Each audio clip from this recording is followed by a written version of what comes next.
السلام علیکم۔ آج ایک بار پھر قاری حنیف ملتانی کا بیان لے کر حاضر ہوئے ہیں۔ چلیے بیان کو شروع کرتے ہیں۔ حضرت محمد کریم صلی اللہ علیہ وسلم کا آخری وقت وفات رسول عرض کیا تھا۔ اس ضمن میں نے یہ بات سمجھانے کی کوشش کی تھی کہ صحابہ کرام رضوان اللہ تعالی علیہ مجمعین کی جماعت کو کتنا بڑا دھچکا لگا، کتنا بڑا دکھ پہنچا، کتنی بڑی تکلیف پہنچی کہ اس ذات کو قبر میں جاتے دیکھا جس کے دیدار کے لیے سب کچھ اپنا ختم کر دیا تھا۔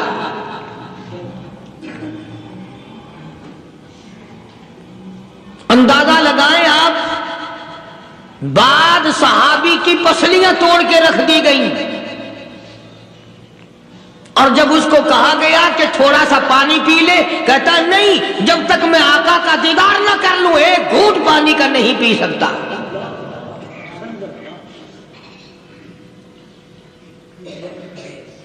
جناب ابو بکر صدیق رضی اللہ تعالی عنہ کو اتنی مار پڑی، تیسرے روز جا کے ہوش آیا۔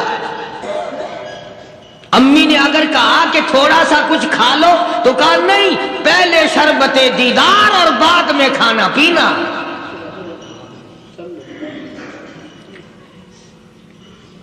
بے شمار صحابہ کرام ہیں، اس لیے کہتا ہوں اندازہ لگا مدینہ منورہ میں کیا حال بنا ہوگا۔ سارے عرب میں، مسلمانوں میں، دینداروں میں، صحابہ کرام میں خبر پھیل گئی، کالی کملی والے نے اس دنیا کو جواب دے دیا اور یہ ثابت کر دیا آدم صفی اللہ نہ رہے، موسیٰ کلیم اللہ نہ رہے، اور ہم کیا رہیں گے جب رسول خدا نہ رہے۔ جب دنیا انہوں نے چھوڑ دی تو کون ہے جو یہاں بیٹھا رہے گا؟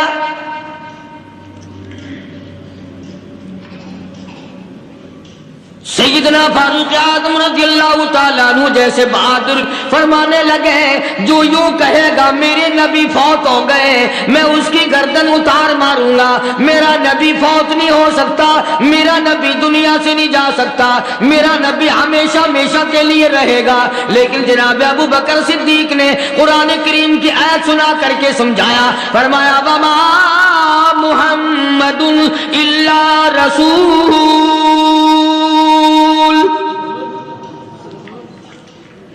قد خلت من قبلہ الرسل۔ اور لوگوں، ہر نبی آئے رخصت ہو گئے، ہر نبی آئے رخصت ہو گئے، دنیا نہ پائیدار جگہ ہے، عارضی زندگی، مستعار زندگی، نہ پائیدار زندگی، فانی زندگی ہر کوئی لے کے آتا ہے، جب جانے لگتا ہے تو پتہ بھی نہیں چلتا۔ اس لیے مجذوب کہتا کہ سونے چاندی کی چمک بس دیکھنے کی بات ہے، سونے چاندی کی چمک بس دیکھنے کی بات ہے، اور 4 دن کی چاندنی پھر اندھیری رات ہے، قبر میں ہمیشہ اندھیرا رہے گا۔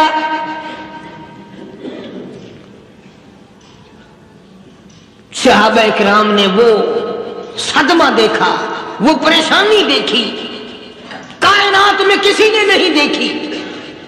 کسی نے بیوی کے مرنے کا صدمہ اٹھایا ہوگا، کسی نے جوان بیٹے کی موت کا صدمہ دیکھا ہوگا، کسی نے امی کے مرنے کا صدمہ دیکھا ہوگا، کسی نے ابا کے مرنے کا صدمہ دیکھا ہوگا۔ خدا کی قسم بلال سے جا کے پوچھو، جب کالی کملی والے کا تجھے دیدار نہ ملا تیرا کیا حال بنا؟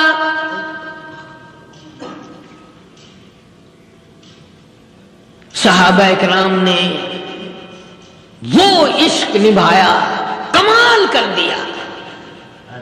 بڑے سے بڑی مصیبت آئی، اسلام کا سودا نہیں، ایمان کا سودا نہیں، دنیا کی طرف آئے ہی نہیں۔ کون ان حضرات کا مقابلہ کرے گا؟ کئی لوگ کہہ دیتے جی صحابہ انسان تھے، ان سے بھی غلطی ہو، میں ٹھیک ہے، میں کہتا ہوں تھے تو انسان، پر یہ دیکھو شاگرد کس کے ہے۔ پر یہ اندازہ لگاؤ مرید کس کے ہیں. صحابہ ہیں تو انسان، پر یہ سوچو کہ یہ مقتدی کس کے ہیں. صحابہ ہیں تو انسان، پر یہ دیکھو صحابہ اگر سپاہی ہے تو کالی کملی والا کمانڈر ان چیف ہے. براہ راست محمد عربی صلی اللہ علیہ وسلم کے صحابہ شاگرد ہیں، صحابہ حضور کے مرید ہیں، صحابہ حضور کے مقتدی ہیں، صحابہ حضور کی فوج کے سپاہی ہیں. ایک ایک نے کمال کر دیا. جناب ابو بکر صدیق رضی اللہ تعالیٰ عنہ فرماتے ہیں میں اچانک محلے میں جا نکلا. ابو بکر کہتا ہے میری یہ عادت تھی، شروع پہ جو اسلام آیا مکے میں، چودھری مارتے ہیں، رئیس مارتے ہیں، سردار مارتے ہیں، کمزوروں کو مارتے ہیں. جو کلمہ پڑھتا تھا پہاڑ ٹوٹ جاتے تھے. پیر پکڑ کر مکی کی گلیوں میں گھسیٹا جاتا تھا، چمڑا ادھڑ جاتا تھا. آج یہ بات کرنا بڑا آسان ہے. تبلیغی ساتھی سفر کرتے ہیں، تکلیف اٹھاتے ہیں، اگر جی جاؤ کافروں کو کلمہ سکھا کے آؤ. اور کلمہ تو تیرے پلے نہیں تو کافروں کو تو پھر پہنچائیں گے نا. 80 سال کی عمر ہے، کلمہ صحیح نہیں آتا.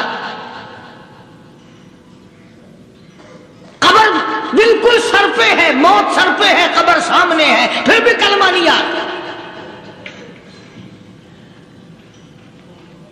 اور میں تو کئی مرتبہ کہا کرتا ہوں کہ یہ بھی فکر کیا کرو کہ اس نبی کی ذات پر تم درود پاک پڑھتے ہو صلی اللہ علیہ وسلم، جس کی ذات پہ خود خدا درود بھیجتا ہے، فرشتے بھیجتے ہیں. ہزاروں بار مجھ کو عنبر سے منہ دھو کر کے اگر درود پڑھو تو ڈرنا چاہیے بے ادبی نہ ہو جائے. تو غلط ہو درود پڑھتا نبی کی ذات پہ.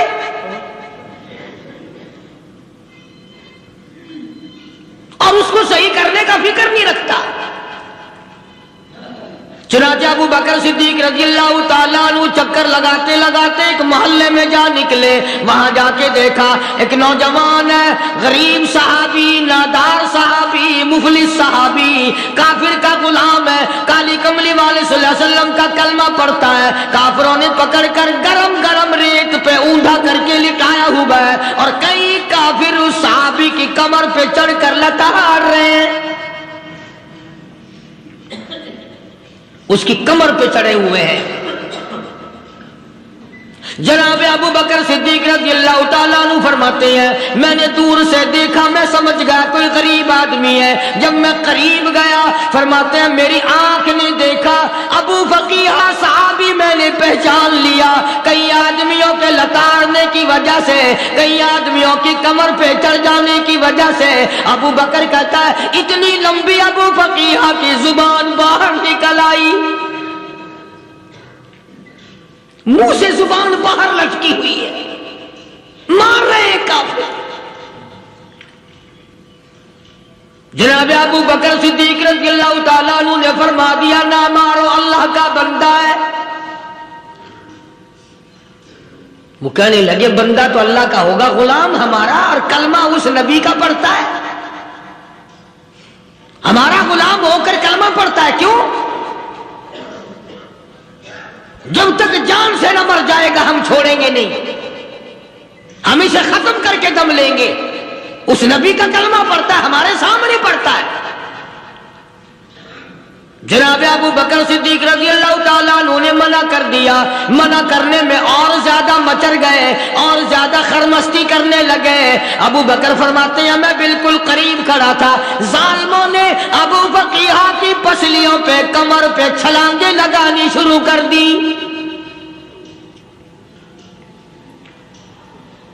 جناب صدیق اکبر رضی اللہ تعالیٰ عنہ فرماتے ہیں میں بالکل قریب کھڑا تھا جب انہوں نے چھلانگیں لگائی صحابی بے نوا اور مفلس غریب صحابی کی کمر پہ. اچانک میرے کانوں میں کڑاک کڑاک کر کے پسلیاں ٹوٹنے کی آواز آنے لگی.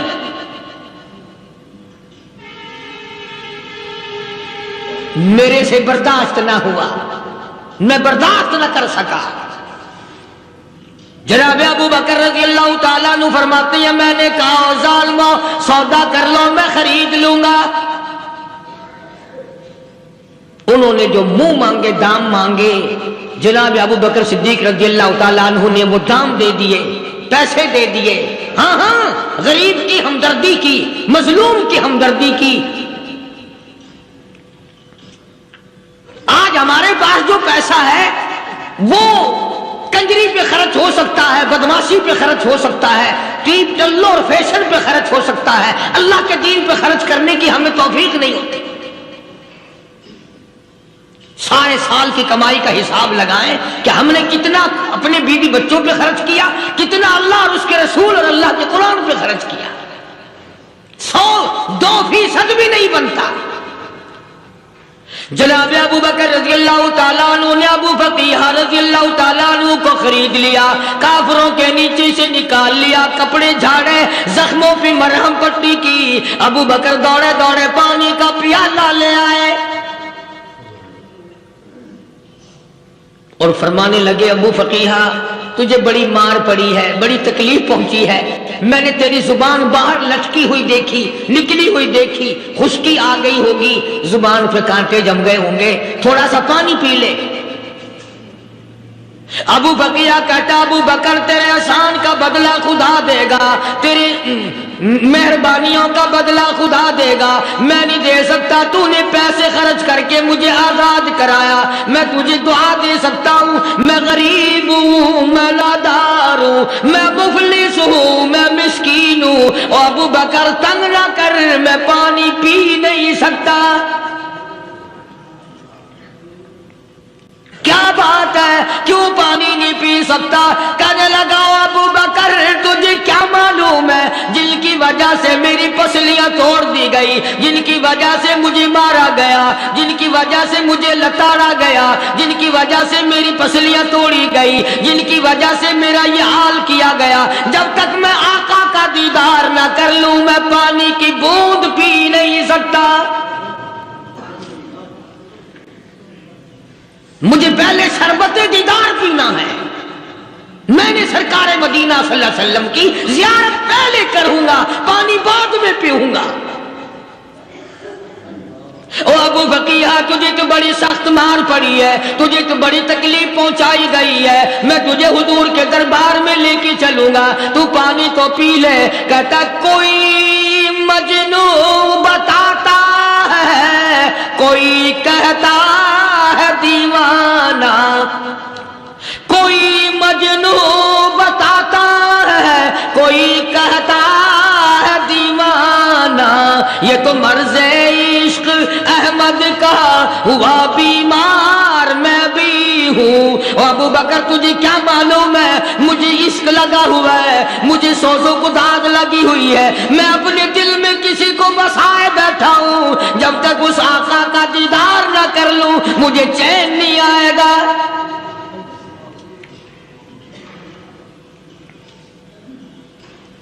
ہمیں عورتوں سے محبت ہے، ہمیں اولاد سے محبت ہے، ہمیں کوٹھی بنگلے سے پیار ہے، ہمیں روپے سے پیار ہے، ہمیں بڑی جاہ و حشم سے پیار ہے، اور خدا اور اس کے رسول سے پیار کرنے والے لوگ مدینے کے قبرستان میں سو گئے،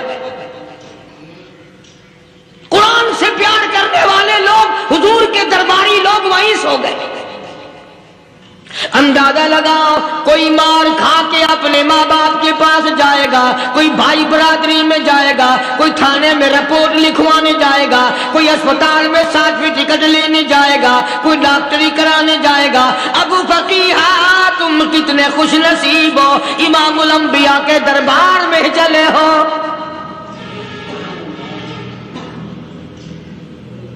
حضور اکرم سب کہہ دو صلی اللہ علیہ وسلم کے دربار میں ابو فقیہ کو لایا جا رہا ہے۔ علماء نے لکھا ہے کہ جب ابو فقیہ حضرت کے دربار میں پہنچے تو خبر تو پہلے تھی نا کہ بڑی مار پڑی ہے، رحمت کائنات نے اٹھ کر سینے سے لگا لیا۔ تشریف فرما ہوئے، فرمایا ابو فقیہ، جی حضور میں نے سنا ہے تو نے پانی نہیں پیا، اتنی مار پڑی، تیری پسلیاں توڑ دی گئی، تیری کمر پہ چھلانگیں لگائی گئی، تجھے گرم گرم لیٹ پہ لٹایا گیا، تیری زبان باہر نکل آئی، اور میں نے سنا ہے تو نے پانی نہیں پیا. کہتا ہے آقا ہاں نہیں پیا. فرمایا کیوں نہیں پیا؟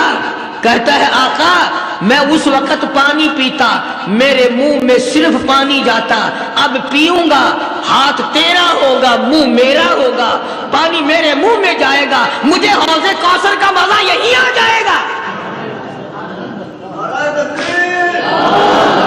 مجھے لطف آئے گا محمد عربی صلی اللہ علیہ وسلم کے ہاتھ سے پانی پینے کا. علماء نے لکھا ہے کہ حضرت نے جب اپنے رحمت والے ہاتھ سے وہ انگلی چاند کو اشارہ کیا، جگر پھنس کر ٹکڑے ہو گئے. وہ انگلی اشارہ کیا، سورج واپس ہو گیا. وہ انگلی درخت اپنی جڑیں چھوڑ کر پیغمبر کے قدموں میں آ گئے. وہ انگلی جن میں کنکر پہاڑ کے لیے تو کلمہ پڑھنا شروع کر دیا. وہ انگلی اونٹ کی طرف کی تو بول پڑا. وہ انگلی چڑیا سامنے آئی تو انہوں نے شکایت کر دی. وہ انگلی جن کو دیکھ کر کے بیت اللہ پھر گیا.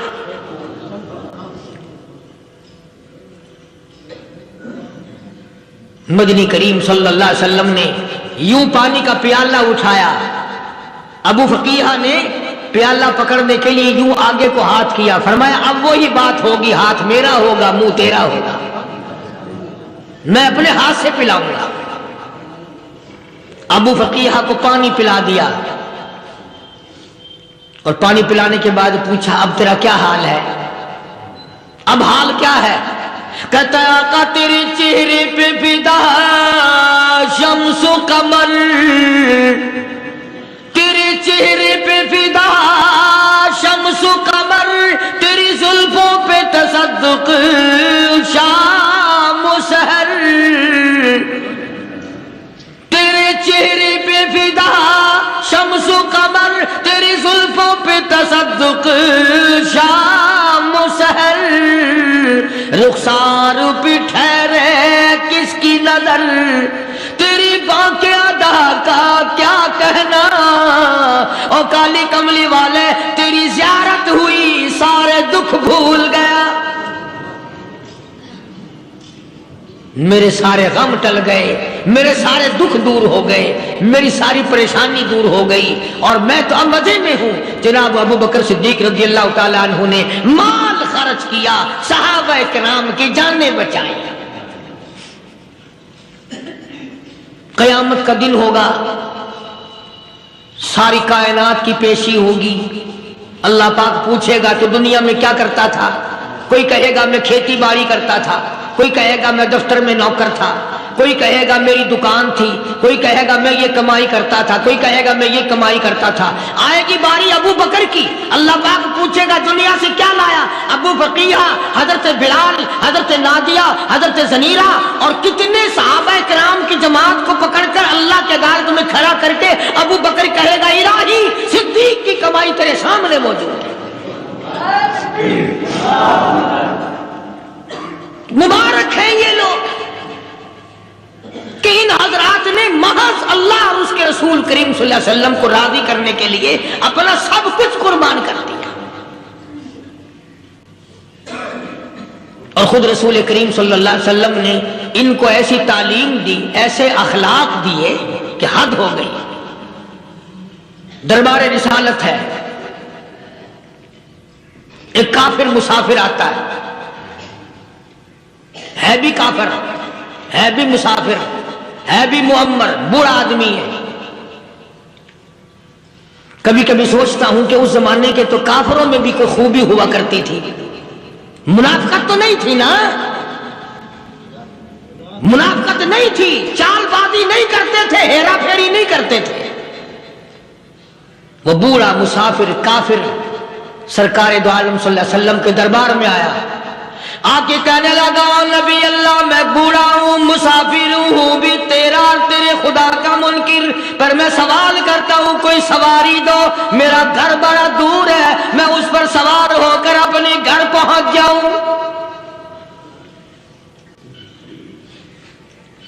حالانکہ مسلمانوں کے پاس سواریاں کہاں تھی، خود تنگی میں تھے، وطن چھوڑ کے آئے، قربانیاں دے کے آئے، پتے چباتے ہوئے آئے، پانی پورا رج کے پینے کے لیے پانی نہیں ملتا.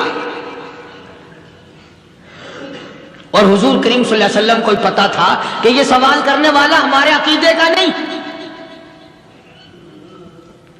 رحمت کائنات کا دریائے کرم جو اس میں آیا، صحابہ کرام کی طرف خطاب کر کے فرمایا کون ہے جو آج میں محمد الرسول اللہ صلی اللہ علیہ وسلم کو سواری دے، کون ہے جو آج مجھے سواری دے، میں جنت میں اعلیٰ درجے کی سواری کا وعدہ کرتا ہوں۔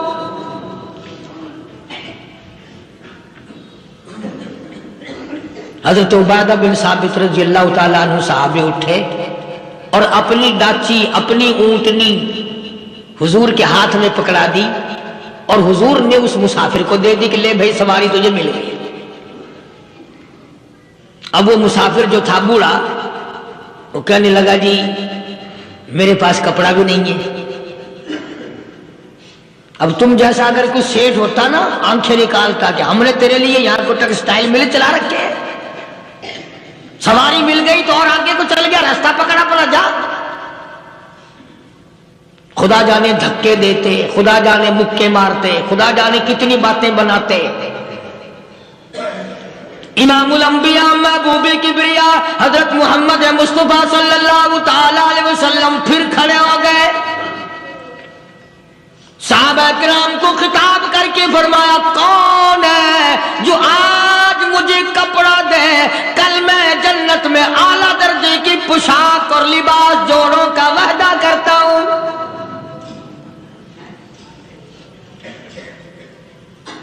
ایک صحابی نے اپنا کپڑا اتار کر حضور کے ہاتھ میں دے دیا صلی اللہ علیہ وسلم، یعنی ان کو کتنا یقین ہے حضور کی زبان پہ، سودا جنت کا ہو رہا ہے، زبان ہے کالی کملی والے کی، سودا ہو رہا ہے جنت کا۔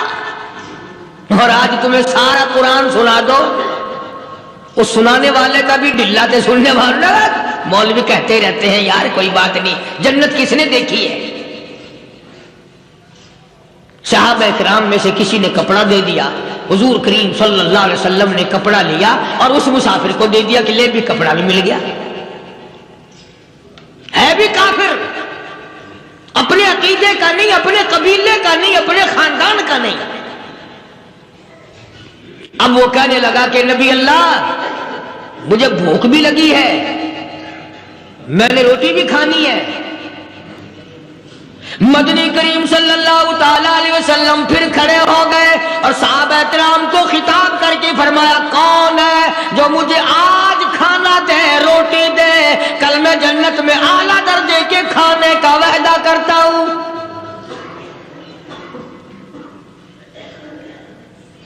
اس سوال کا جواب پورے مجمع میں سے نہ ملا، یوں لکھا علماء نے 300 صحابہ کا مجمع بیٹھا ہوا تھا۔ فاقہ ہو 300 صحابہ کا بھی فاقہ، کالی کملی والے کا بھی فاقہ، 3 دن سے کچھ نہیں کھایا، کچھ نہیں ملا، کوئی جواب نہ ملا، صحابہ کرام کی جماعت خاموش رہ گئی۔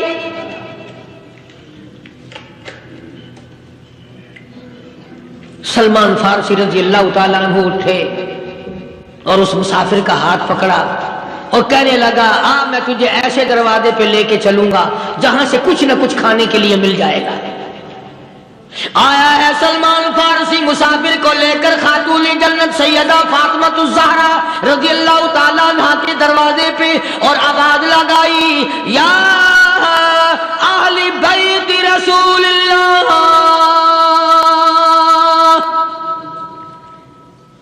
انطعموا فی سبیل اللہ،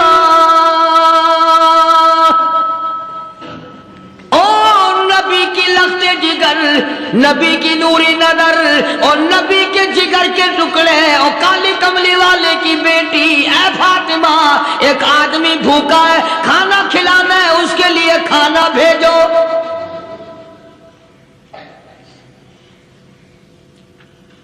اندر سے آواز آتی ہے اور رونے کیسی آواز میں جواب ملا سیدنا حسن سیدنا حسین رضی اللہ تعالیٰ عنہما، ان کی شکلیں دیکھو، 4 دن کے فاقے نے بچوں کی شکل بگاڑ دی۔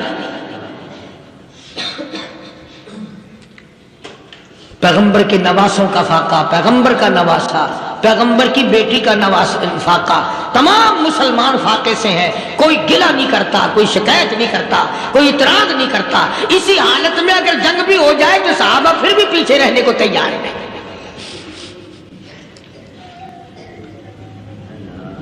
جب اندر سے یہ جواب ملا کہ تمہارا تو 3 دن کا فاقہ ہے، فاطمہ کہتی ہے میرا اور میرے بچوں کا 4 دن کا فاقہ ہے، تو سلمان فارسی اس مسافر کو لے کے واپس ہونے لگا۔ اندر سے آواز آتی ہے خالی نہ جاؤ، میرے سر کی چادر لے جاؤ، یہ لے جا کر یہودی کے پاس گروی رکھ دو، گہنا رکھ دو، غلہ لے آؤ، میں 20 پکا کے کھلا کے بھیجوں گی۔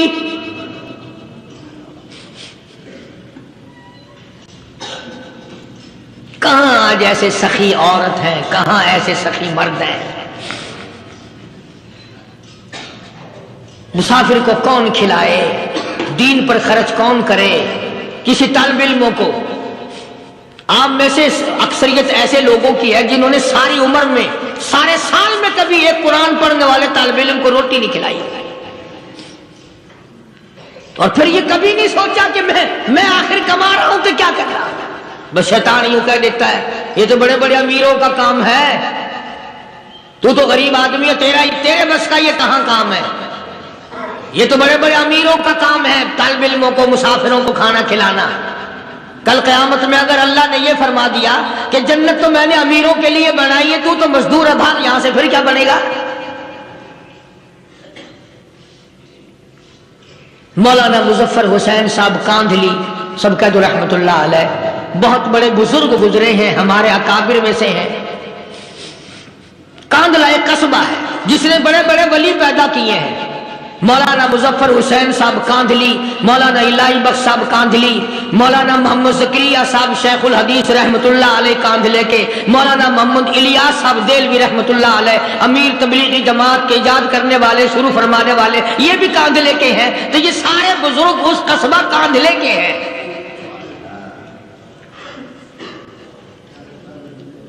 تو مولانا مظفر حسین پانی پت سے پیدل چل دیے اپنے کاندھلے کرانے کی طرف۔ راستے میں ایک بستی آئی، شام ہو گئی تو حضرت نے وہیں قیام کر لیا، ٹھہر گئے، عصر کی نماز پڑھی، مغرب کی نماز پڑھی، مسجد میں صفائی کی، اذان دی، کوئی ایک آدھ آدمی آیا تو جماعت کر لی۔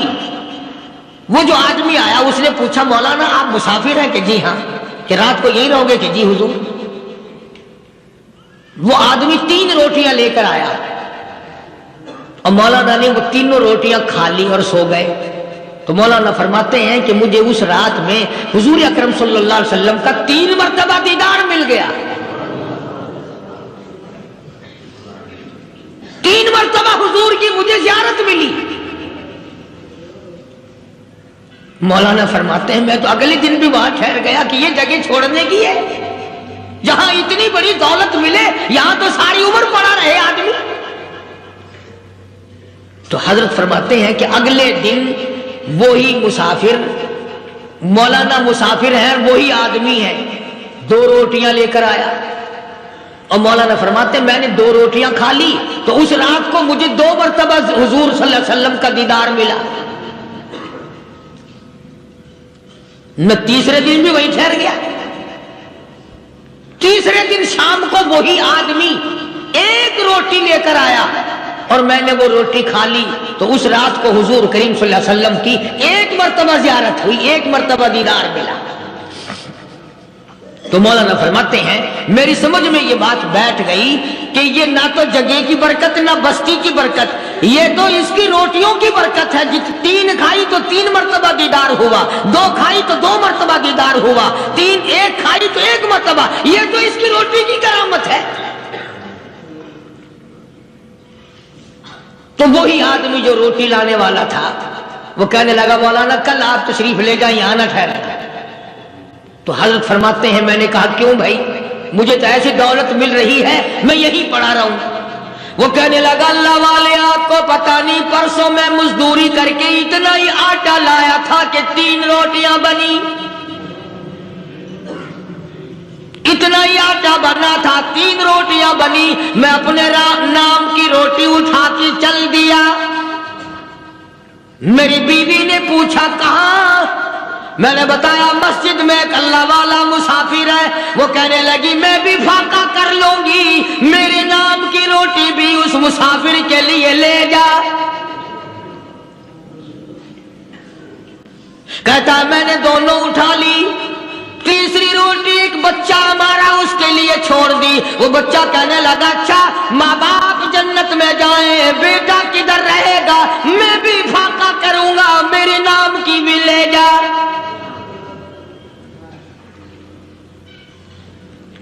میں نے 3 روٹیاں لا دی اور اگلے دن جو میں نے مزدوری کی اس کی 3 روٹیاں بنی. بچے کی حالت خراب ہو گئی تھی, اس کو دے آیا. ہم نے میاں بیوی نے چوتھے دن بھی فاقہ کر لیا. اور آج بیوی کی حالت بھی خراب ہو گئی تھی, آج صرف اپنی لایا ہوں. مولانا اس لیے عرض کر دیا کبھی کل میرا پیر نہ پھسل جائے, ایسا نہ ہو میرا قدم ڈگمگا جائے, ایسا نہ ہو بھوک کا مارا میں کچھ اور کر بیٹھوں, اس لیے عرض کر دیا کل آپ تشریف لے جائیں. عرض میں یہ کر رہا تھا کہ کسی زمانے میں دوسرے کی خیر خواہی کے لیے لوگ سب کچھ کر گزرتے تھے. حضرت محمد رسول اللہ صلی اللہ تعالی علیہ وسلم کے پاس جنگ بدر کے قیدی آئے تھے کافر, اسلام کے دشمن, دین کے دشمن, قرآن کے دشمن, ایمان کے دشمن. مگر صحابہ کرام کو فرمایا یہ میرے مہمان ہیں. حضور نے فرما دیا صلی اللہ علیہ وسلم. ایک صحابی جو ایک مہمان کو لے گیا, حضور کے مہمان کو, تھے جنگی قیدی. علماء کرام نے لکھا صحابی کے گھر میں کھانا تھوڑا تھا, اس کافر کو تو کھانا دے دیا, آپ اس کے پاس بیٹھ کر درخت کے پتے چبا لیے. دوسرا دن آیا پھر ایسا ہی کیا, اس حضور کے مہمان جنگ بدر کے قیدی کافر کو کھانا کھلایا, خود درخت کے پتے چبا لیے. تیسرا دن آیا وہ جنگی کافر کہنے لگا, قیدی کہنے لگا آج پہلے کلمہ پڑھا پھر روٹی کھلا. میں پہلے مسلمان بنتا ہوں اس کے بعد میں کھانا کھاؤں گا. ارے تم اتنے اپنے اوپر دوسرے کو ترجیح دیتے ہو کہ ہم کافر بھی ہیں, تمہیں مارنے والے تمہیں مارنے آئے تھے اور تمہارا حال یہ کر دیا کالی کمری والے نے کہ خود پتے چباتے ہو, دشمن کو کھانا کھلاتے ہو,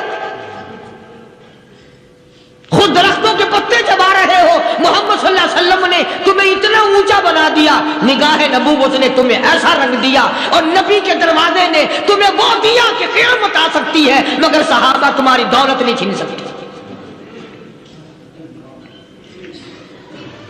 تو فاطمہ الزہرا رضی اللہ تعالی عنہا نے سر کی چادر اتار کر دے دی سلمان فارسی کو کہ یہ لے جا, یہودی کے پاس جا کے گروی رکھ دے, دانا غلہ لے آ, میں پیس پکا کے کھلا کے بھیجوں. سلمان فارسی کہتے ہیں رضی اللہ تعالی عنہ کہ ہم چادر لے کر کے یہودی کے پاس گئے اور یہودی کو سارا قصہ بتایا. اس یہودی نے چادر لے کر رکھ لی اور غلہ تولنے لگا دینے کے لیے, تو رو رہا تھا. ہم نے پوچھا تجھے کیا ہوا, تو کیوں رویا؟ کہنے لگا مسلمانوں ہماری توریت میں واقعہ موجود ہے, قصہ موجود ہے. آخر الزمان پیغمبر صلی اللہ علیہ وسلم کی بیٹی کی دروازے پہ ایک بھوکا کافر مسافر آئے گا, اس کا پیٹ بھرنے کے لیے نبی کی بیٹی اپنی چادر اتار کر گروی رکھ دے گی, یہودی کے پاس غلہ منگوا کے کھانا کھلائے گی. آج توریت کی بات سچی ہو گئی, چادر آئی رکھی ہے, میں وہ یہودی ہوں.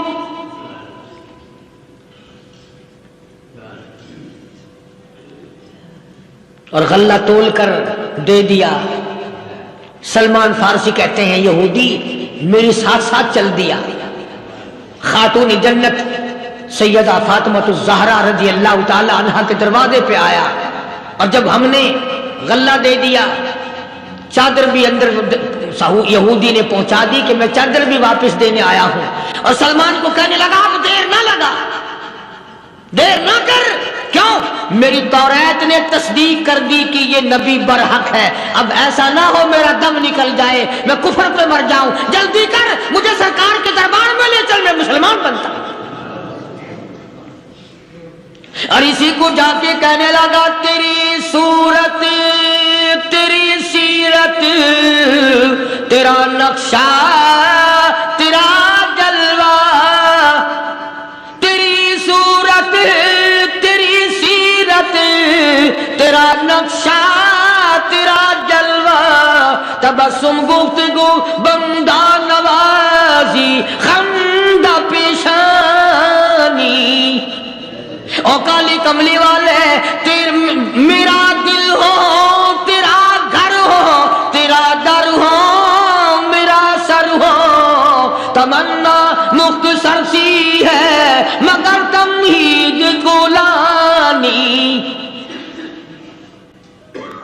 یہودی نے ضد نہیں کی، آج کا مسلمان کہلانے والا ضد کرتا ہے، ضد میں مارا جاتا ہے، ہائے ہم یوں ہیں، یہ یوں ہے۔ وہ یہودی اچھا نکلا، ذرا سی بات اس کے سامنے آئی فوراً سمجھ گیا، سرکار کے دربار میں جا کر غلامی قبول کر لی۔ بے شمار صحابہ کرام ہیں جنہوں نے اللہ کی راہ میں وہ دکھ اٹھائے، وہ پریشانیاں جھیلی۔ اللہ غنی، مکہ مکرمہ میں سیدنا ابو جندل رضی اللہ تعالی عنہ صحابی ہے، ایمان قبول کر لیا، کلمہ پڑھ بیٹھا، بس کافروں کے لیے مشغلہ بن گیا، تماشا بن گیا، روزانہ مارتے ہیں۔ اندازہ لگا مسلمانوں، ملتان کے رہنے والوں، سارا مکہ مارنے والا ایک ابو جندل مار کھانے والا۔ لڑکے مارتے ہیں، جوان مارتے ہیں، بوڑھے مارتے ہیں، پیر پکڑ کر مکے کی گلیوں میں گھسیٹے گھسیٹے پھرتے ہیں۔ رحمت کائنات حضرت محمد رسول اللہ صلی اللہ تعالی علیہ وسلم عمرے کے لیے تشریف لائے ہیں، کفار مکہ نے روک دیے۔ حدیبیہ میں مکے سے 6 میل پر حضور صلی اللہ علیہ وسلم تشریف فرما ہے، صحابہ کرام کی فوج ہے، لشکر ہے، سرکار دو عالم ہے صلی اللہ علیہ وسلم۔ ذرا توجہ کرنا، کلیجے پہ ہاتھ رکھ کے ابو جندل کے پیروں میں بیڑیاں ڈال رکھی ہیں، چلا نہ جائے، مدینے نہ بھاگ جائے، کھسک نہ جائے، نکل نہ جائے۔ ابو جندل یہ آس لگا کر، یہ آرزو لگا کر مدینے کی طرف چلا جاؤں گا، مسلمان قریب آئے ہوئے ان میں شامل ہو جاؤں گا، میں بھی آزادی سے نماز پڑھوں گا، کالی کملی والے کا دیدار کیا کروں گا، میرے مصیبتوں کے دن ختم ہو جائیں گے، میری تکلیف کے دن ختم ہو جائیں گے، میری مصیبتیں ٹل جائیں گی۔ گرتا پڑتا پہاڑوں کے اوپر سے چڑھتا اترتا بڑی مشکل سے حضور کے دربار میں پہنچا۔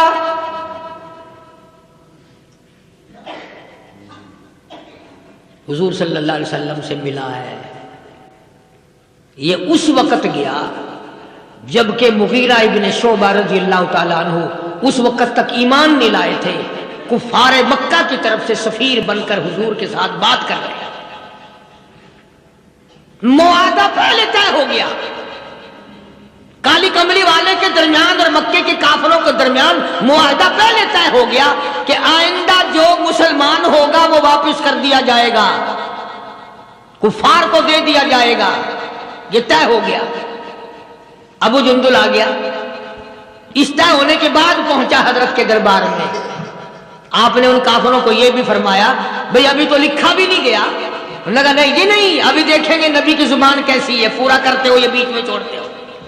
اور حضور نے یہ بھی فرمایا ایک آدمی مجھے مانگا ہوا دے دو، انہوں نے کہا نہیں جی نہیں، کیسے چھوڑ دیں گے، ابھی تو پتہ چلے گا آپ کی زبان کا، سارا جہان کہتا ہے کہ نبی کبھی جھوٹ نہیں بولتا، ابھی معلوم ہو جائے گا۔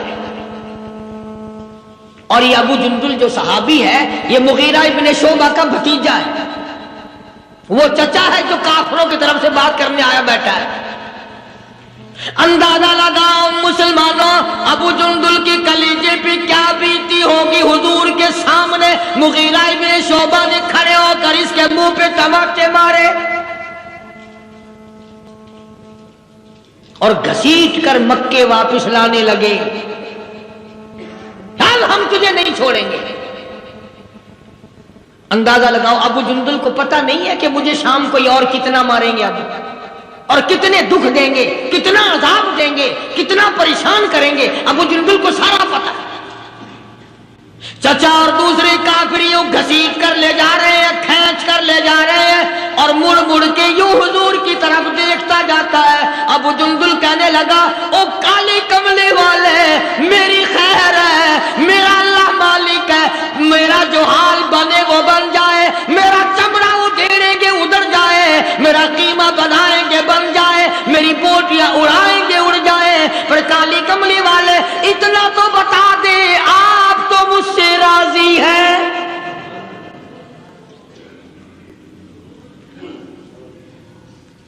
آپ اتنا فرما دیں آپ تو راضی ہیں نا. فرمایا ابو جندل میں راضی میرا خدا راضی. کہتا پرواہ نہیں تو راضی رہ میرا کچھ بن جائے. تم جیسا ہوتا تو بگڑ جاتا. واہ جی واہ, خود یہاں موج کر رہے ہیں, میں وہاں کے اللہ پھنسا رہا ہوں, میں نہیں جاتا ہوں.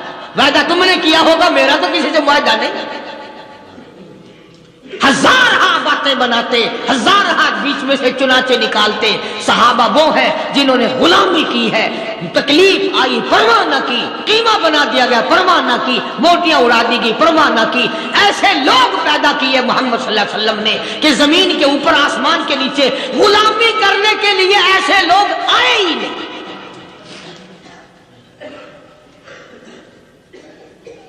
تبھی تو ہم مسلمانوں کا یہ عقیدہ ہے کہ ایک طرف 1 کروڑ ولی, 1 لاکھ قطب اور ابدال اور غوث, عالم اور قاری اور حافظ اور پیر اور فقیر اور درویش کروڑوں جمع کر دو, خدا کی قسم بلال کے پیروں سے اڑی ہوئی خاک کا مقابلہ نہیں کر سکتے. تمہیں کیا معلوم ہے کہ خداوند عالم نے ان کو کتنا نوازا, کتنی عظمت دی ہے. تو فرمایا صبغۃ اللہ کا چڑھایا ہوا رنگ ہے. وَمَنْ أَحْسَنُ مِنَ اللَّهِ صِبْغَةً وَنَحْنُ لَهُ عَابِدُونَ. کون اللہ کے چڑھائے ہوئے رنگ کو اتار سکتا ہے؟ اور جو نشہ خدا چڑھا دے اسے کون اتارے؟ تو خدا کا رنگ ہو اسے کون اتار سکتا ہے؟ یہ جان جا سکتی ہے پر خدا کا چڑھایا ہوا رنگ اور نشہ اتر نہیں سکتا. قرآن گواہ ہے, مصطفیٰ کریم کا فرمان گواہ ہے, یہ زمین و آسمان گواہ ہے کہ محمد صلی اللہ علیہ وسلم کے غلاموں نے اتنی اطاعت کی, اتنی فرما برداری کی کہ حد کر دی. دنیا اس کی مثال نہیں قائم کر سکتی. مسجد میں جماعت آئی ہوئی ہے, اس کا قیام صبح تک رہے گا. علاقے کے دوستوں کو, لوگوں کو چاہیے کہ وہ جتنا وقت بھی ان کے ساتھ خرچ کر سکے اس سے گریز نہ کرو. نہ جانے قبر کے جانے میں 1 دن ہے یا مہینہ ہے یا سال ہے. اس زندگی میں سے اگر 2-4 گھنٹے اللہ کی راہ میں لگ گئے تو بہت ممکن ہے کہ یہی گھڑیاں نجات کے لیے ذریعہ بن جائیں. اللہ تبارک و تعالی مجھے اور آپ کو عمل کی توفیق عطا فرمائے. باقی ایک بات اور مجھے عرض کرنی ہے. آج چونکہ وہ 19 تاریخ قریب آ گئی, بھائی سن 46 میں جب الیکشن ہوا تو ہمارے بڑوں نے اس وقت بھی اسلام کے نام پر ووٹ دیا اور وطن سے بے وطن ہوئے, اجڑے اور آج تک صحیح معنوں میں سیٹ نہیں ہوئے. جس نے بھی اسلام کا نام لیا ہم تو اس کے ساتھ لگے اور لگنا چاہیے. چنانچہ صدر مملکت صدر محمد ضیاء الحق نے اسلام کا نام لیا ہے, اسلام کا وعدہ فرمایا ہے, محمدی نظام کا وعدہ فرمایا ہے. تھوڑی دیر کے لیے اگر وہ نہیں کرے گا تو ہمارا کیا لے گا؟ وہ اپنا بگاڑے گا, ہمارا تو بنتا ہے نا. ہم سب کو مل کر بڑی کوشش کے ساتھ اسلام کے حق میں اور ہاں کے ووٹ ڈالنے چاہیے. شاید تم میں سے کچھ لوگ یہ سوچ رہے ہوں گے کہ شاید کوئی رات آیا ہوگا, کوئی قاری حنیف کو پیسے ویسے پکڑا گیا ہوگا. میں تو ایسی حیثیت کا آدمی ہوں کہ صدر ضیاء الحق سے لے کر کمیٹی کے بھنگی تک میری کسی سے یاری ہی نہیں. مجھے سب جانتے ہیں، میں کسی کو نہیں پہچانتا ہوں، میں ان کی غلامی کیوں کروں؟ میں اس کی نہ کروں جو ان کو بھی کھلاتا ہے اور پلاتا ہے۔ میں تو رات کو بھی دن کو بھی اسی کے دربار میں جھولی پھیلاتا ہوں، اسی کا بندہ ہوں، اسی کا محتاج ہوں، اسی کے دروازے کا فقیر ہوں۔ باقی بہرحال اسلام کا نام لیا ہے اور ہمیں امید ہے، نماز پڑھتا ہے۔ قائد اعظم محمد علی جناح سے لے کر آج تک ایسا صدر بادشاہ کوئی آیا ہی نہیں پاکستان کا جو نمازی ہو۔ دوسرے نمبر پر شراب نہیں پیتا، تیسرے نمبر پر کنجریوں سے بدماشی نہیں کرتا، اور حضرت عمر تمہارے لیے قبر سے نکال کے کہاں سے لا کے دیں ہم؟ رہی بات یہ کہ رشوت بہت ہے، گنڈا گردی بہت ہے، بھئی وہ ہم کر رہے ہیں نا، یہ آپ کے مشینری کر رہی ہے، جاؤ لگ تو نہیں کرتا۔ تو اس لیے اللہ تبارک و تعالی توفیق دے اس کو بھی، ہم مسلمانوں کو بھی، ہماری اولاد کو بھی، کہ ہم مرتے وقت حضور صلی اللہ علیہ وسلم کے مکمل غلام بن کے مریں، حضور کے لائے ہوئے دستور کے غلام بن کے مریں، اسلام کے مطابق ہمارا دفن کفن ہو اور اسلام کے مطابق ہماری زندگی بسر ہو۔ لہذا آپ حضرات کوشش کر کے ووٹ ڈالنے کے لیے جانا۔ ہماری ایک عادت ہے کہ جب تک آپس میں قریب کا کوئی مقابلے میں نہ کھڑا ہو اس وقت تک نہیں جاتے۔ اب مقابلے میں تو کوئی کھڑا نہیں، جو تمہارے لیے کاریں لے کر آئے گا، ٹانگیں لے کر آئے گا، اور پرانی بڈھی جنازے جو ہوں گے انہیں بھی کھینچ کے لے جائے گا بھی ایک ووٹ سے نہ رہ جائے، وہ قصہ تو ہے نہیں۔ تم کوئی بھی نہ جاؤ، کوئی بھی نہ جاؤ، انشاءاللہ پھر بھی صدر ضیاء الحق صدر ہے، کوئی بھی نہ جانا، سارے گھر بیٹھ کے چائے پیتے رہنا، صدر ضیاء الحق پھر بھی صدر ہے۔ تو تم اپنا کالا منہ کیوں کرتے ہو گھر بیٹھے بھائی؟ اس لیے اسلام کا نام، ہم صدر ضیاء الحق کو ووٹ نہیں دیتے، ہم تو جو اسلام کا نام لے گا ہم تو اس کی غلامی کریں گے، جو محمدی نظام کا نام لے گا ہم تو اس کی غلامی کریں گے۔ اللہ تعالیٰ سارے ملک کی حفاظت فرمائے اور عالم اسلام کی حفاظت فرمائے۔ وآخر دعوانا الحمدللہ رب العالمین۔